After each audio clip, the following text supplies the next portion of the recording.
Ok, là j'étais en train de lire un article pour lequel j'ai été interviewée et je me suis dit il faut absolument que j'allume ma caméra et que je réagisse à tout ça avec vous parce que j'ai plein de trucs qui me viennent à l'esprit en lisant. C'est pas que je suis fondamentalement en désaccord, mais il y a vraiment débat. Je vous le mettrai en barre d'infos, il s'agit d'un article de Slate dont le titre est « Peut-on avoir une vie sexuelle libre et épanouie sans utiliser de sextoys ?» Vous pouvez imaginer que oui, je vais avoir mon avis sur la question. Alors que les jouets et accessoires sexuels se sont grandement démocratisés, il convient de se méfier du revers de la médaille et des injonctions marketing. T'as un vagin et t'as pas de sextoy, non mais allô quoi. Si Nabila était aujourd'hui influenceuse sur Instagram, c'est un discours qu'elle pourrait tenir. Ça m'a fait rire ça, j'ai trouvé ça cool. Non franchement, l'article est super bien écrit, vous allez voir. Ça, j'ai rien à dire. L'organisation des idées, le cheminement et tout, c'est top. J'ai pas encore lu jusqu'au bout, hein, j'avais vraiment juste commencé à le parcourir. En effet, au fil des 25 dernières années, et grâce notamment au marketing offensif sur les réseaux sociaux, durant la dernière décennie, les sextoys sont largement sortis de la confidentialité des sex shops glauques. Marketing offensif sur les réseaux sociaux, franchement, faut voir dans quelle bulle de filtre tu es, parce que certes, si tu suis tous les comptes sexos qui existent sur Instagram, tu vas te dire waouh, ça bombarde quoi.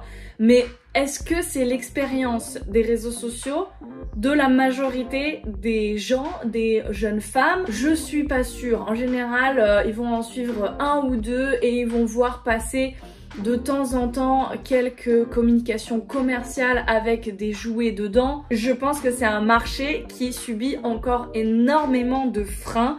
Du coup, de montrer ça comme waouh, on est envahi de publicité pour des sextoys. Moi, je trouve que ça reflète pas forcément la réalité. Alors que moi, je suis dedans et que moi, ma bulle de filtre, pour le coup, c'est du 100% sexo, érotisme, sextoys et tout. Pour preuve, le marché mondial des accessoires sexuels est en plein essor. D'après une étude du cabinet de conseil PwC, il était estimé à environ 19 milliards de dollars en 2021, avec les États-Unis en premier marché planétaire, 4,4 milliards de dollars cette année-là.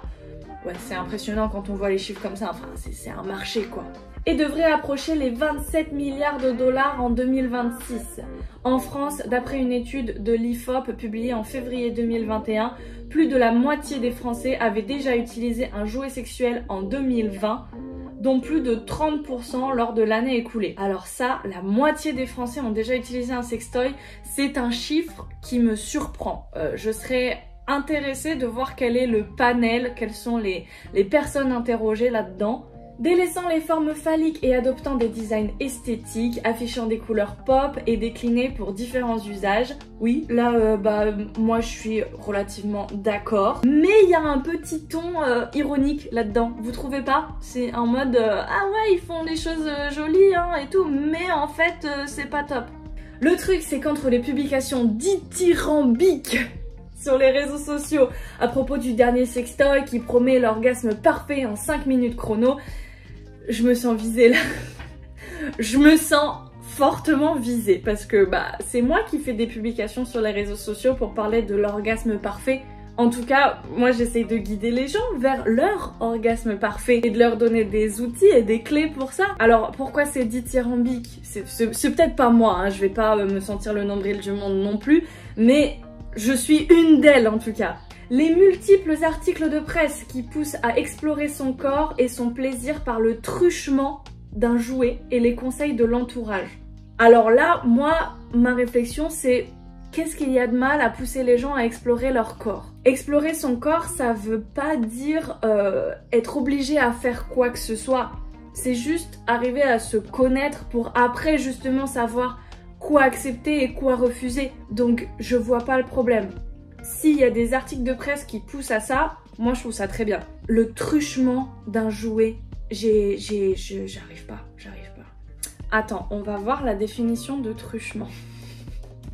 Parce que j'ai l'impression de le comprendre comme ça. Personne qui parle à la place d'une autre exprime sa pensée. Truchement de quelqu'un par son intermédiaire. Porte-parole, ce qui fait comprendre, permet de traduire la pensée, les sentiments. Interprète, traducteur qui sert d'intermédiaire entre deux personnes ne sachant pas la langue l'une de l'autre. Je pensais qu'il y avait une notion de duperie dans le truchement. Pour moi, si c'est un truchement, c'est genre tu t'es fait avoir quoi, on te l'a fait à l'envers, on t'a dupé. Bon, ça voudrait dire que le jouet serait un intermédiaire entre soi-même et son propre corps. J'analyse et peut-être que c'était pas la volonté de faire entendre ce genre de sens, mais bon, c'est les mots, ils sont là, hein. Explorer son corps et son plaisir par le truchement d'un jouet. Ça voudrait dire que quelque chose de plus direct, ce serait d'explorer avec ses propres mains, j'imagine.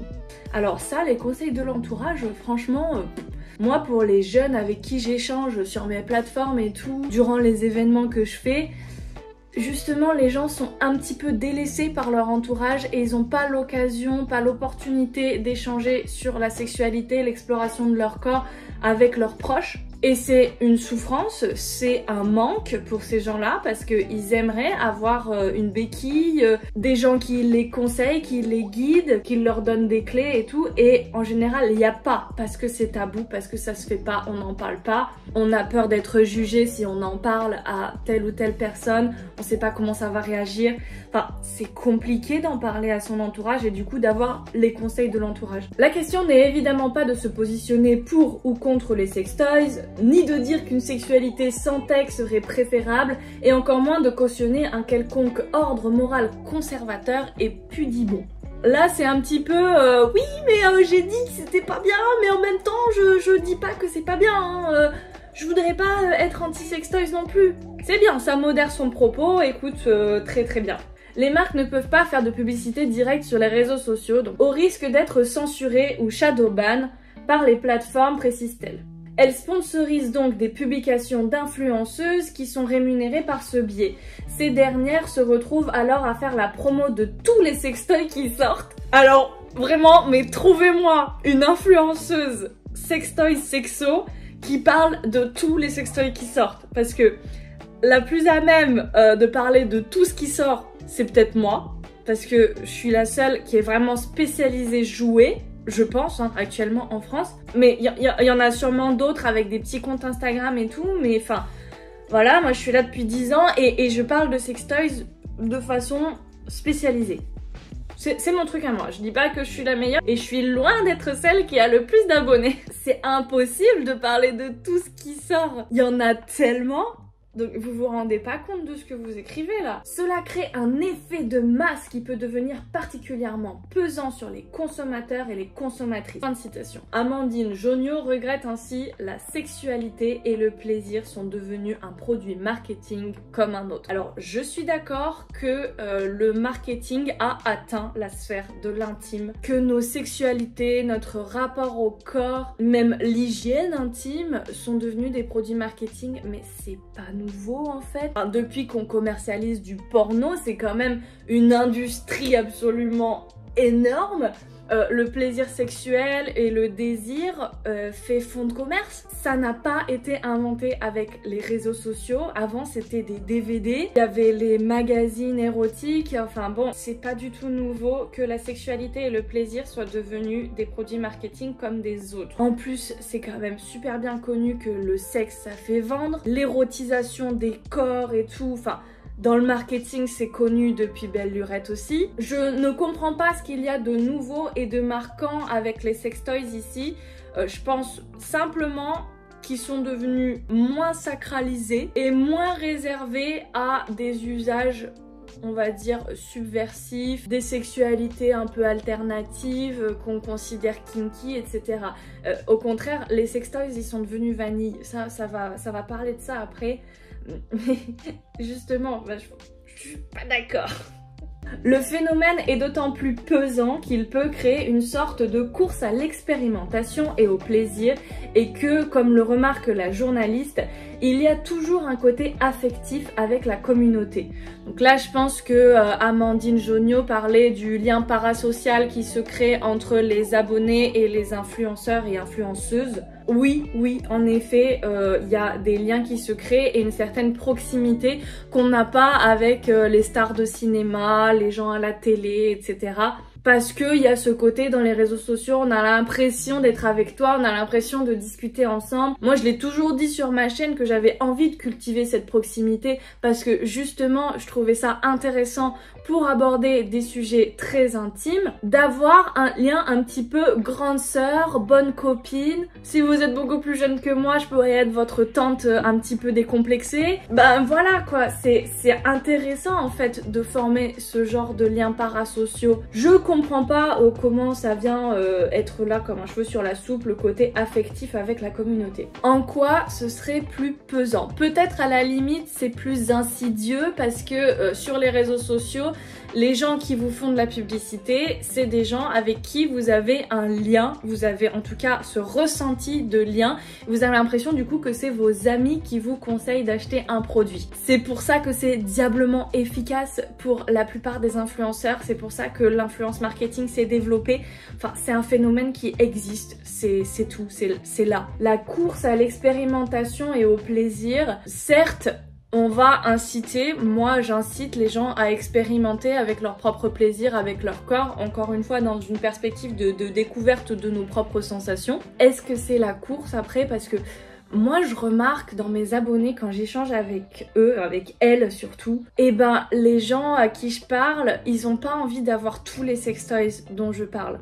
Ils regardent en fait mon contenu et mes publications sponsorisées comme un petit peu peut-être un catalogue et à un moment ils vont se dire ah bah celui-là il a l'air de vraiment me correspondre, il me fait envie, il m'attire et instinctivement je pense qu'il va me convenir donc je vais acheter celui-ci. Mais en général les abonnés vous achetez genre 1-2 sextoys de temps en temps. Mais c'est extrêmement rare les collectionneuses comme moi qui en accumulent et qui veulent tester les nouveautés et qui vont avoir un Womanizer Premium et quand le Womanizer Premium 2 va sortir, elles vont acheter le 2. Enfin, presque personne ne fait ça. On est vraiment une petite poignée, une petite minorité à avoir beaucoup de sextoys. Je vous invite à voir d'ailleurs pour comprendre les usages des sextoys des gens dans leur intimité, dans leur vie intime. Allez voir les vidéos du tiroir à malice sur la chaîne de Loubj. Elle va chez les gens et elle explore avec eux leur collection de sextoys, d'accessoires et de cosmétiques. Et du coup, on voit ce que les gens en disent, ce que les gens partagent de leur intimité. Et en fait, il y en a beaucoup qui ont des sextoys parce qu'ils les ont reçus, c'est d'autres créateurs et créatrices de contenu, mais ne les utilisent pas, n'auraient jamais acheté, n'auraient jamais fait la démarche d'en acheter autant. Et les gens qui en ont peu, les utilisent avec parcimonie, n'ont pas tous les derniers modèles qui sont sortis et n'ont pas envie d'en avoir plus. Au contraire, quand on en a déjà beaucoup de gens se sentent un peu encombrés et ne les utilisent pas. Vous me direz en commentaire ce que vous en pensez, si vous c'est le cas. Si vous laissez des sextoys dans vos tiroirs, est-ce que c'est à cause du fait que c'était un mauvais achat, que vous auriez pas dû acheter, ou est-ce que au contraire vous l'aimez bien, mais c'est juste que vous trouvez pas le bon moment pour l'utiliser, vous n'avez pas l'opportunité, vous n'y pensez pas parce que vous n'avez pas l'espace mental. Voilà, je pose ça là, dites-moi. C'est faire partie de la team des personnes libérées d'une sexualité vanille, pensée comme forcément chiante et rébarbative,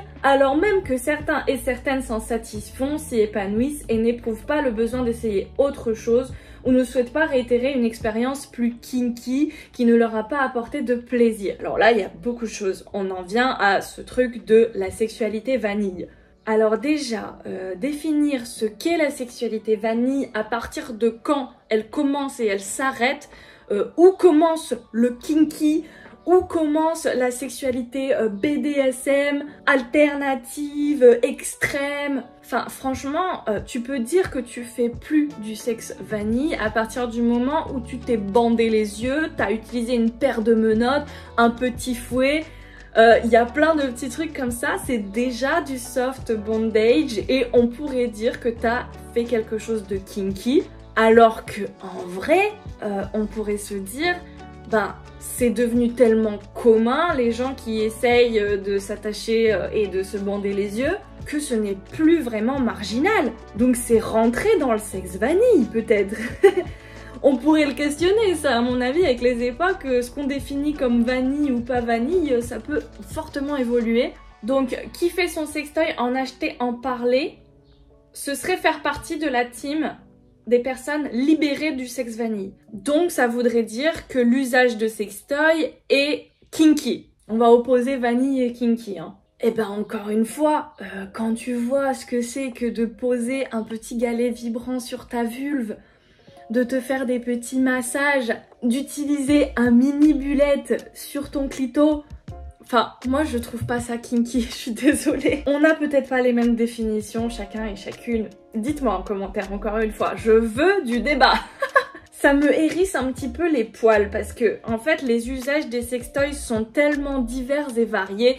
Évidemment, si tu utilises une grosse fuck machine, un dildo énorme, si tu utilises un plug et en même temps un sextoy vaginal, tu mets des pinces à tétons qui vibrent en même temps et avec le truc connecté sur ton appli, peut-être que oui, on peut dire que cet usage des sextoys est un peu kinky dans le sens où ça sort vraiment des usages classiques. Mais alors, il y a des usages tellement doux du sextoys, des choses qui sont dédiées même à la santé sexuelle, à la rééducation du périnée, tout en apportant du plaisir. C'est très subtil tout ça, les frontières entre un dispositif médical et un sextoy. Il y a des choses qu'on va adresser à des femmes qui ont une sclérose en plaques, qui sont pendant leur ménopause et qui galèrent avec de la sécheresse vaginale et qui vont se retrouver et se réapproprier leur corps, s'y sentir mieux parce qu'on leur a conseillé à un moment d'utiliser un sextoy. On n'est pas du tout sur la même chose et je pense qu'il y a une image mentale dans la tête de cette journaliste à propos des sextoys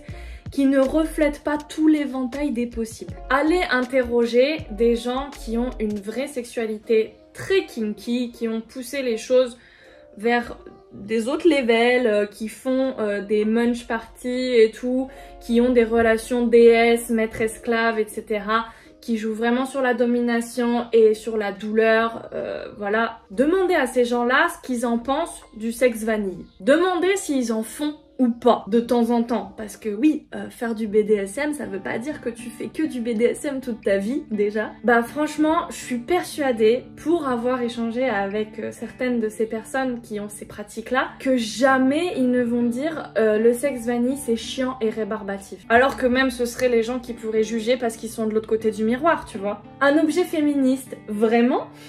Les titres, ils sont là. Jouir de son ou ses sextoys serait aussi s'émanciper des normes hétéro-cis patriarcales. On emploie les mots. Ouvrez les guillemets, on ne m'a jamais demandé en interview si le sextoy est un objet féministe, raconte Amandine Jonio. S'il est un objet qui permet de se réapproprier son plaisir, oui. Mais s'il est utilisé pour répondre à une nouvelle injonction marketing destinée à faire acheter encore plus et pour nous faire culpabiliser si on n'a pas 14 orgasmes par jour, alors non, ce n'est pas féministe. En effet, remplacer une injonction par une autre, on est tous et toutes d'accord que c'est contre-productif. J'en ai parlé dans mon autre vidéo sur les poils, c'était totalement ce que j'ai ressenti moi dans l'exercice de ma liberté. Mais en fait c'est la première partie de la deuxième phrase là qui me questionne. Répondre à une nouvelle injonction marketing destinée à nous faire acheter encore plus, pourquoi pas, enfin c'est le marketing, c'est fait pour faire acheter, c'est le capitalisme, notre société est intrinsèquement capitaliste maintenant. Ça va être dur d'en sortir, même si je peux le déplorer moi aussi. Mais en fait, tout le monde veut faire de l'argent avec les produits qu'on crée et qu'on vend. Et tu vas pas reprocher à ton boulanger de faire de la pub comme quoi sa baguette est la meilleure du quartier parce qu'il a envie de vendre plus de baguettes et de se faire de l'argent à la fin de la journée parce qu'il a travaillé pour ça. C'est la même chose avec les marketeurs, c'est la même chose avec les gens qui fabriquent des sextoys. Pour nous faire culpabiliser si on n'a pas 14 orgasmes par jour. Mais qui te fait culpabiliser de ne pas avoir 14 orgasmes par jour?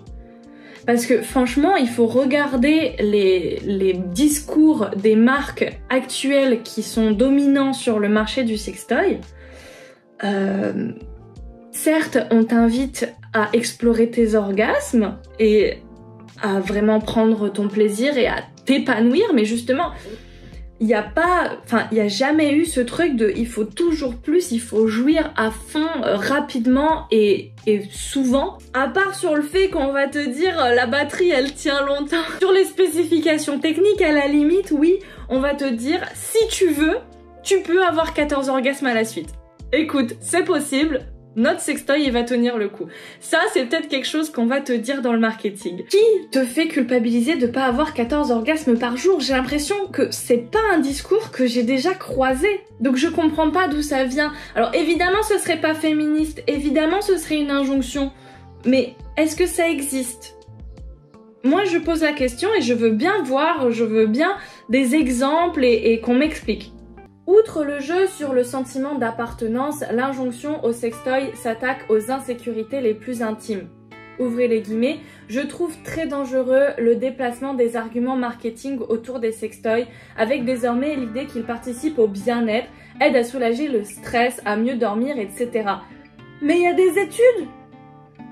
Pourquoi c'est dangereux? Alors là, désolée, Amandine en plus, elle a écrit un super livre et tout, et je pense que on a des points communs avec cette meuf qui connaît très très bien le monde des sextoys, mais c'est une vérité que ça aide à soulager, peut-être pas le stress, mais ça aide à soulager les douleurs, ça aide à mieux dormir, c'est physique et c'est même chimique à l'intérieur de ton corps. Il y a des libérations d'endorphines qui aident à mieux dormir. Enfin, c'est un truc qu'on explique très facilement et qui est véridique. Après, ça a plus ou moins d'effets selon les physiologies et il y a des variations individuelles, mais ça peut être vrai. Ah bah voilà, c'est bon, elle m'a entendu. Ça peut être vrai, mais en aucun cas un sextoy ne saurait remplacer un professionnel de santé. Qui essaye de remplacer un professionnel de santé avec des sextoys? Bah, peut-être qu'il y a déjà des gens qui se sont dit je vais acheter des boules de geisha, des boules de Kegel plutôt que d'aller voir une sage-femme pour faire une rééducation périnéale. Ça, je suis d'accord, c'est pas une bonne idée. Selon les cas et selon l'état de ton périnée, ça peut être vraiment insuffisant, voire contre-productif. Ça peut être néfaste pour toi de faire des exercices toute seule dans le sens où tu vas mal les faire et il vaut mieux te faire accompagner par une sage-femme ou un kiné spécialisé pour ta rééducation du périnée. C'est peut-être le seul truc sur lequel je pense que les gens font la confusion. Parce que sinon tu vas pas t'acheter un Rabbit au lieu d'aller chez le médecin. Pareil pour gérer un stress, etc. Je pense qu'il y a déjà des femmes qui se sont dit me faire du bien, ça va m'aider à gérer mon stress et ça va m'apporter un bien-être. Mais elles se sont pas dit pour autant ça remplace mes séances de psy, ça remplace mes médicaments. Enfin, c'est juste du bon sens en vrai. Et le fait qu'il y ait quelques personnes qui potentiellement ont manqué de bon sens parmi les utilisateurs et utilisatrices de sextoys, je pense pas que ça soit sujet à tout ça. Là, c'est de nouveau l'autrice qui parle. De fait, il y a parfois cette idée que les sextoys pourraient réparer des difficultés existantes ou supposées, qu'elles soient sexuelles ou non. Pour certaines personnes, cela peut y contribuer, pour d'autres, non. Et celles-là pourraient ressentir une forme de culpabilité, ouvrez les guillemets. Certaines personnes n'éprouvent pas de plaisir avec un stimulateur de clitoris par exemple, alors même que ces jouets sont vendus avec l'assurance d'un orgasme. Elles pourraient alors se demander ce qui ne va pas chez elles et si elles en parlent, elles entendront sans doute des réponses culpabilisantes ou humiliantes. Ça peut arriver qu'elles se sentent comme ça et qu'elles aient ce genre de discours autour d'elles. Cependant, ce que je remarque moi, c'est que j'en ai des abonnés qui sont revenus dans mes DM en me disant j'ai acheté le stimulateur clitoridien dont t'as parlé, j'ai testé, je sens rien, j'ai testé et ça me plaît pas, j'y arrive pas, j'ai pas d'orgasme, etc. Mais en fait, ces gens-là viennent avec limite des remontrances dignes de sollicitation de service client. Et ils viennent plus me dire le sextoy il est pas assez bien, il m'a pas fait jouer. Donc c'est quand même rare les gens qui vont se remettre elles-mêmes en question. Là où les femmes se remettent en question et questionnent beaucoup leur corps et perdent confiance en elles et tout, c'est dans les rapports d'humain à humain. Selon moi, c'est beaucoup plus là qu'il y a des problèmes. C'est quand une femme n'arrive pas à jouir avec son partenaire ou sa partenaire, mais plus rarement. et ben elle va culpabiliser et se dire je dois avoir un problème parce que je devrais avoir du plaisir avec mon chéri ou ma chérie. Je pose ça là, mais pour moi c'est une piste bien plus convaincante que le sextoy m'a fait culpabiliser. Enfin, encore une fois, on parle d'un bout de plastique. J'ai eu aussi l'occasion d'observer des interactions entre les gens qui parlaient de sextoys, surtout dans les événements en boutique. Et en fait, quand il y a une meuf qui dit « Ah, moi celui-là je l'ai testé, j'ai rien senti du tout, ça m'a fait mal, ça me convient pas du tout, alors que lui oui », et ben tout le monde est là « Ah ouais, waouh, c'est fou comme on est différentes, ah moi pourtant j'adore celui-là, trop drôle ». Ça rigole, c'est bon esprit. En fait, à partir du moment où les humains entre eux ont de la bienveillance et se jugent pas, bah ça se passe bien. Et heureusement, enfin moi dans ma communauté, c'est la majorité des gens qui ont cet état d'esprit là. Donc je sais pas où elles les trouvent ces gens-là, je sais que ça peut exister, j'en ai aussi rencontré, mais alors des gens qui vont te dire « Comment ça, t'as pas joué avec un womanizer, mais t'es vraiment nul !» Bah ça m'est jamais arrivé de le voir. Même dans les commentaires, sous mes contenus, etc. Non, c'est pas ça qui se passe. Sans parler des personnes asexuelles qui pourront se sentir pathologisées face à cette obligation à la jouissance, ben là, encore une fois, moi je pense que l'obligation à la jouissance, elle vient des partenaires de ces personnes asexuelles. Elle vient des pressions qui existent dans les couples et de la part de beaucoup d'hommes. Désolée, mais c'est vrai. Jusqu'à nouvel ordre, un sextoy ne te fout pas la pression pour avoir un rapport avec toi. Et s'il y avait une obligation à la jouissance un petit peu ambiante, certes, c'est une pression qui pèse sur les épaules des personnes qui n'ont pas du tout de désir sexuel, mais selon moi, c'est un problème dans la sexualité en général. Depuis belle lurette, et Amandine le sait, elle a écrit comme moi une histoire de la sexualité des femmes et des jouets, avec une injonction à jouir, une injonction à jouir en plus par le vagin, etc. Je ne pense pas que ça vienne des réseaux sociaux actuels et des sextoys. Mais bon, c'est mon avis à moi, et j'ai pas fait de thèse là-dessus non plus, on s'entend. Alors oui, tout comme il est possible d'avoir une vie sexuelle pleinement satisfaisante sans masturbation ou sans sexe anal, il est aussi possible d'avoir une vie sexuelle épanouie sans sextoy. Et l'inverse est vrai aussi. L'inverse, du coup, une vie sexuelle avec sextoy. Oui? Ok. Alors en fait, là, on a dit que c'était possible d'être heureux dans tous les cas de figure. Voilà, c'est dit, mais qui pourra dire le contraire? Je pense que là... on n'a pas inventé l'eau chaude. Pensez le sextoy pour ce qu'il est, un jouet. Je rejoins pleinement Clémence Chung alias Clemity Jane sur Instagram. Donc voilà, là c'est la partie où ça parle de moi et du coup il va sûrement y avoir des bouts de ce que moi j'ai dit au téléphone avec elle. Mais je me souviens pas de ce que j'ai dit, donc je vais le découvrir avec vous. Testeuse de sextoys et autrice du guide complet ultime des sextoys. Bon bah déjà elle a mangé le nom de mon bouquin, mais à la limite c'est pas grave. Donc c'est le guide ultime des sextoys, il n'y a pas complet dedans. Même si il est très complet, mais il est pas exhaustif non plus, hein. Ça je voudrais pas l'avancer. Je rejoins pleinement Clémence lorsqu'elle dit « Je ne vois que du bonus dans l'utilisation du sextoys ». Comme son nom l'indique, c'est un jouet. Il y a un côté ludique et cela peut apporter de la joie et des sensations nouvelles dans une sexualité, qu'elle soit solitaire, en couple ou à plusieurs. Il n'y a pas besoin d'en avoir besoin. Il vient juste rajouter un petit quelque chose à la sexualité qui est peut-être déjà très épanouie et très épanouissante. Bah, je suis d'accord avec moi-même.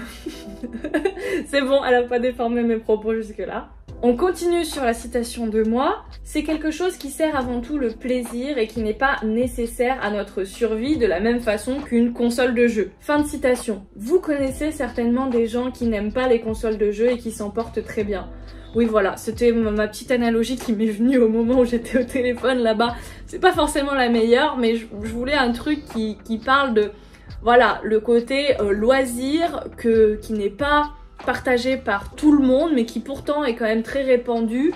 Donc voilà, la Xbox, typiquement, c'est le nouveau sextoy. Je crois qu'il est bon de poursuivre la déstigmatisation afin, comme le fait Clémence Chung dans son livre, d'informer et d'éduquer toutes les personnes curieuses et ou désireuses de faire l'acquisition d'un sextoy. sur les possibilités qui s'offrent à elle et sur la manière d'utiliser ces jouets au mieux. Dans la même ligne, je trouve qu'il serait cool que les sextoys à destination des personnes pourvues d'un pénis, notamment des hommes cis hétéros, soient eux aussi normalisés et non plus vus comme des trucs pour gros dégueulasses. L'idée est vraiment que chacun puisse librement avoir le choix, puisse essayer ou non des jouets qui le tentent et les adopter ou non. L'article se finit là-dessus. Soit ma partie avec ma citation, ça faisait sa conclusion, mais je trouve que ça a exposé un peu plutôt une synthèse. Mais je trouve que cet article, il manque d'une conclusion. Du coup, t'en tires quoi de l'avis d'Amandine et du mien? Bon, déjà, ça a été sacrément sabré parce qu'on a parlé peut-être 30 minutes au téléphone, donc il y avait vraiment beaucoup plus de matière et on a discuté de plein de choses. En fait, moi, ces derniers temps, j'ai fait plusieurs interviews, donc je mélange un petit peu ce que j'ai dit à qui et je me rappelle pas exactement de la discussion précise avec Slate. Mais je me rappelle que je me retrouvais un petit peu dans cette position où je devais redonner ces lettres de noblesse au sextoy, qui je pense en mérite parce que c'était une pure attaque dans les questions qui m'étaient posées, dans le petit exposé, parce qu'il y a eu vraiment une grosse partie de la journaliste qui m'a exposé un peu ce qu'il y a dans le début de l'article, et après moi j'en suis venue à dire bah non. Et je me rappelle, je lui ai dit certains des commentaires que je fais aujourd'hui dans cette vidéo, mais je les vois pas retranscrits ici dans la partie qui fait état de mon interview à moi. Après c'est très bien hein, la citation qui est mise pour moi et je suis très d'accord avec. Je pense que ça rétablit un petit peu à la fin de cet article le fait que vous pouvez voir les sextoys simplement, plus simplement que ça. Peu importe les injonctions, le marketing et tout, certes tout le monde va essayer de vous vendre des trucs toute votre vie autour de vous. C'est une certitude. Mais en tout cas, pour ce qui est des sextoys, si la question c'est est-ce que je m'achète un sextoys ou pas, eh ben voyez ça comme un jouet, quelque chose qui va vous apporter un petit peu plus de fun, un petit moment sympa, vous faire découvrir des nouvelles choses.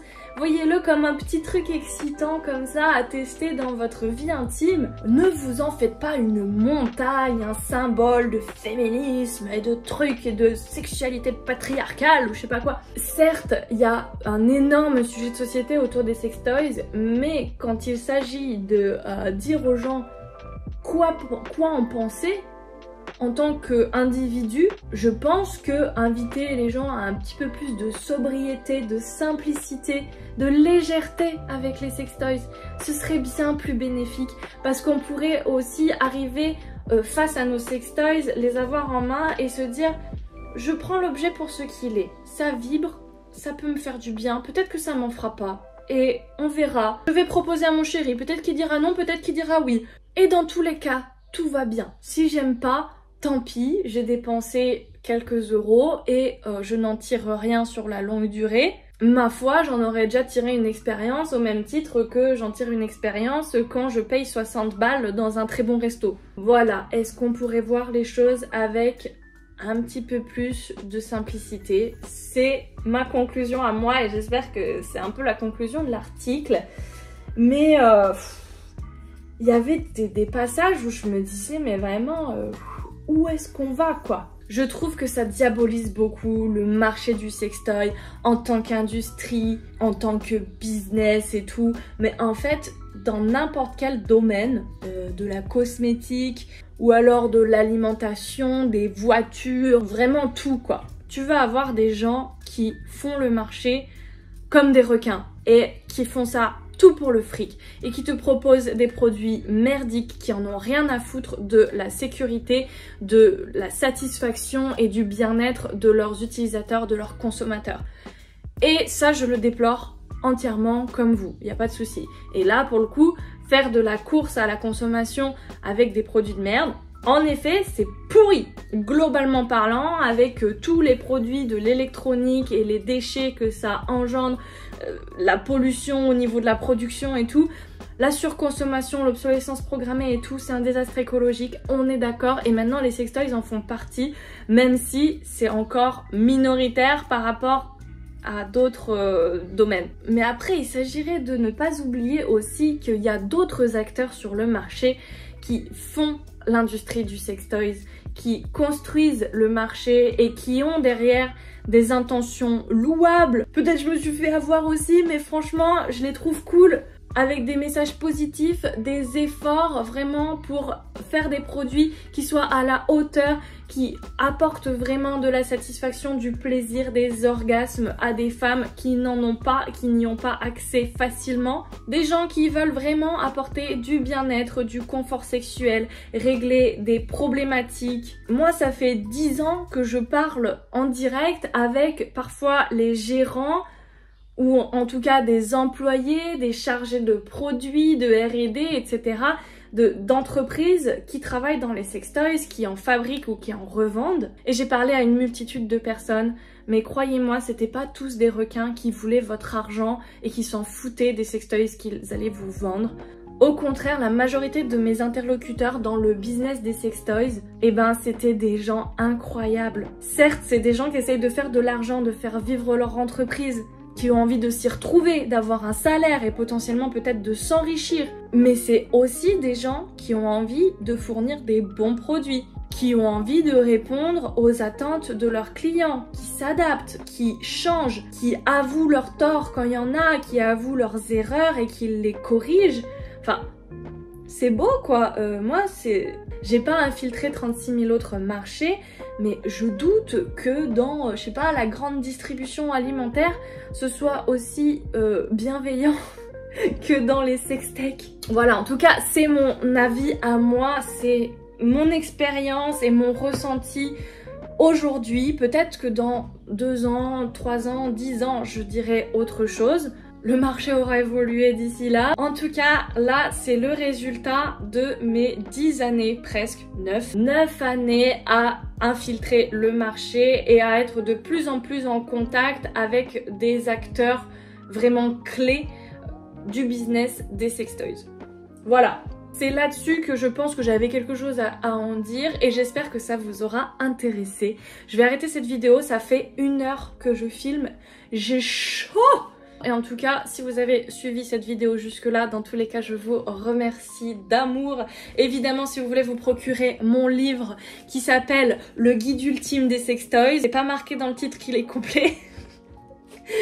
Il est disponible dans toutes les bonnes librairies, vous pouvez le demander, le commander. Vous pouvez également l'avoir directement en ligne via un des liens qui est dans la barre d'infos. C'est un soutien immense que d'acheter un exemplaire de mon livre. Et franchement, si cette vidéo vous a intéressé, le livre vous intéressera aussi parce que au-delà d'un guide des différents types de sextoys, il y a une partie un peu critique du féminisme, etc. que j'ai essayé d'insuffler dans cet essai parce que j'estime que ce bouquin, c'est aussi un essai de ma plume, de mon avis à moi, en plus d'être un guide pratique. Si vous voulez me soutenir, vous pouvez également aller sur la fiche Amazon de mon livre et laisser un petit avis. Si par exemple vous avez déjà feuilleté le livre, mettez-moi un petit commentaire sur la fiche Amazon, même si vous l'avez pas acheté sur Amazon. Ça m'aide grandement à le faire vivre ce livre, à le faire proposer à un maximum de personnes que ça pourrait intéresser. Et puis le reste, vous savez, le like, le commentaire, activez la cloche. Suivez-moi sur Instagram et TikTok également. Moi, je vous retrouve très très bientôt pour de nouvelles vidéos. Et d'ici là, comme d'habitude, faites-vous plaisir.